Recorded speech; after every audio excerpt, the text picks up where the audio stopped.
I don't know that either. Are you feeling comfortable? Oh, I'm feeling better, yeah. I hope that the people here are not bothered by my interruption. Yeah. You're not feeling self-conscious? I'd probably be better sitting in the back. But I now... Out of sight. Out of sight? Well, maybe. What's that? Inconspicuous. So you don't like being conspicuous? Oh, jeez. Oh, no. You don't like what I'm doing to you right now? No.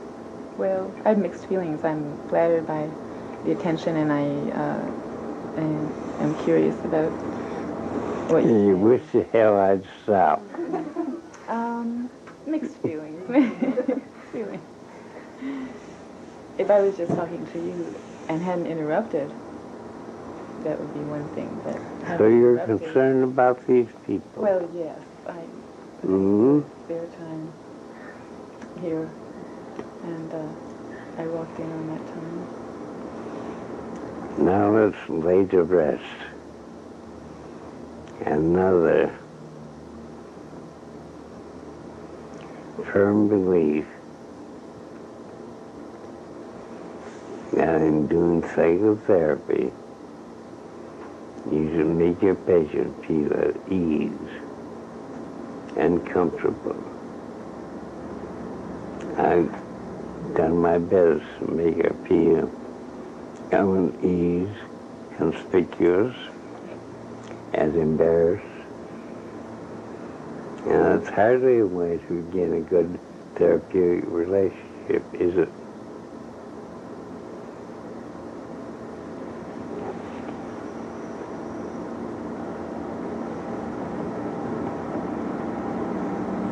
Close your eyes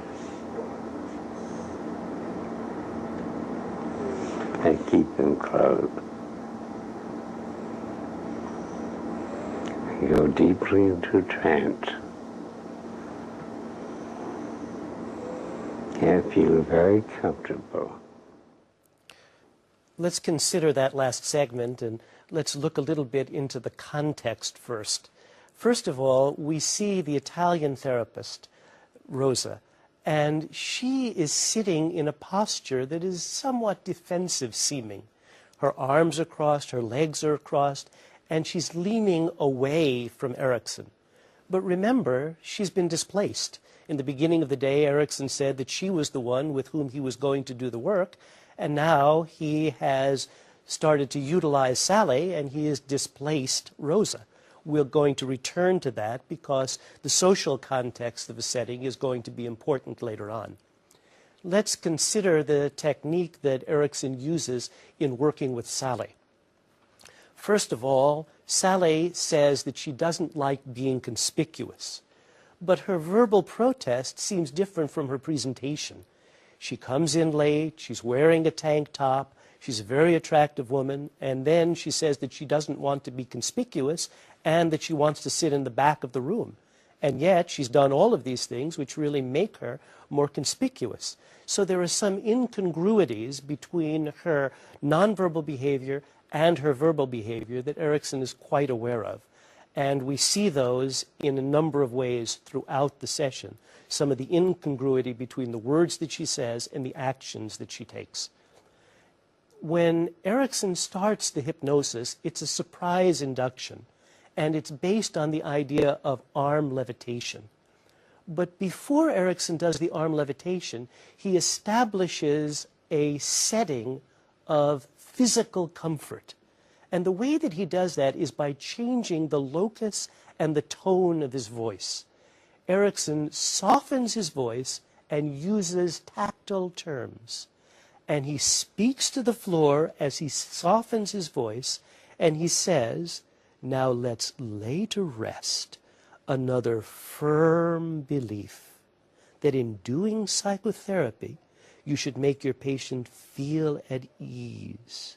And we see Sally drop from consciousness a little bit, and she rests her body as Erickson says those words. And Erickson was very aware of how people respond to implication in many different ways. People respond to the tone of voice, to the tempo of voice, to the locus of voice, the direction of voice. And it was as if he had one voice, now I'm talking to your conscious mind, and another voice, a softer, directed voice, now I'm talking to your unconscious mind. And when Erickson would drop his voice, change the direction, it was as if his voice would become internal dialogue for the person, because the direction wasn't what is customary. Customary is when I'm talking to you, I look at you. And suddenly Erickson would be talking to you, but he would be directing his voice to the floor. Again, trying to develop a fertile bed of responsiveness, wanting the person, the patient, to respond not only to his words, but also to his tone, his tempo, and to the direction of his speech. Then Erickson uses the surprise arm levitation induction. He reaches over and in an uncertain way, he begins to lift her arm.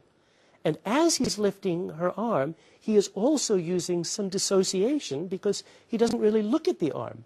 He looks at her, fixes her vision with his gaze as on another level he's lifting the arm.